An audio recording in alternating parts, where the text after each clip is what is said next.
18/5/2026 ଏକ ଅପରାହ୍ନରେ ରାଇରଙ୍ଗପୁର ଓ ସାରସକଣା ବିଧାନସଭା ନିର୍ବାଚନ ମଣ୍ଡଳୀ ନିମନ୍ତେ ନିର୍ବାଚନ ପଞ୍ଜୀକରଣ ଅଧିକାରୀ ତଥା ଉପଜିଲ୍ଲାପାଳ ବାମନଘାଟି ଶ୍ରୀ ଉଗ୍ରସେନ ଓରାମଙ୍କ ଅଧ୍ୟକ୍ଷତାରେ ଭୋଟର ତାଲିକାର ସ୍ୱତନ୍ତ୍ର ସଂଘନ ସଂଶୋଧନ ସମ୍ବନ୍ଧୀୟ ଏକ ବିଶେଷ ବୈଠକ ଉପଜିଲ୍ଲାପାଳଙ୍କ କାର୍ଯ୍ୟାଳୟସ୍ଥିତ ସମ୍ମିଳନୀ କକ୍ଷରେ ଅନୁଷ୍ଠିତ ହୋଇଯାଇଛି। ମୁଖ୍ୟ ନିର୍ବାଚନ ଆୟୋଗଙ୍କ କାର୍ଯ୍ୟାଳୟ ପକ୍ଷରୁ ଜାରି ନିର୍ଦ୍ଦେଶନାମା ଅନୁଯାୟୀ SIR ପାଇଁ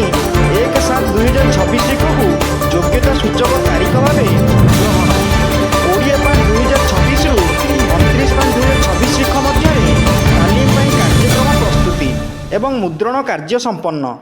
30/5/2026ରୁ 28/6/2026 ତାରିଖ ମଧ୍ୟରେ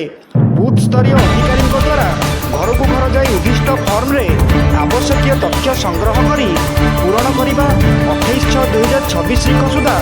ଭୋଟ ଗ୍ରହଣ କେନ୍ଦ୍ରର ତ୍ରୁଟିଯୁକ୍ତ କରାଇବା, 5/7/2026 ତାରିଖ ସୁଦ୍ଧା ଭୋଟର ତାଲିକା ଚିଠା ପ୍ରକାଶନ କରାଯିବା, 5/7/2026 ତାରିଖରୁ 4/8/2026 ତାରିଖ ମଧ୍ୟରେ ଆପତ୍ତି ଅଭିଯୋଗ ଦାଖଲ କରାଯିବା ସହିତ 5/7/2026 ତାରିଖରୁ 2/9/2026 ତାରିଖ ସୁଦ୍ଧା ଅଭିଯୋଗକାରୀଙ୍କୁ ଅଭିଯୋଗର ସମାଧାନ ପାଇଁ ନୋଟିସ୍ ଦ୍ୱାରା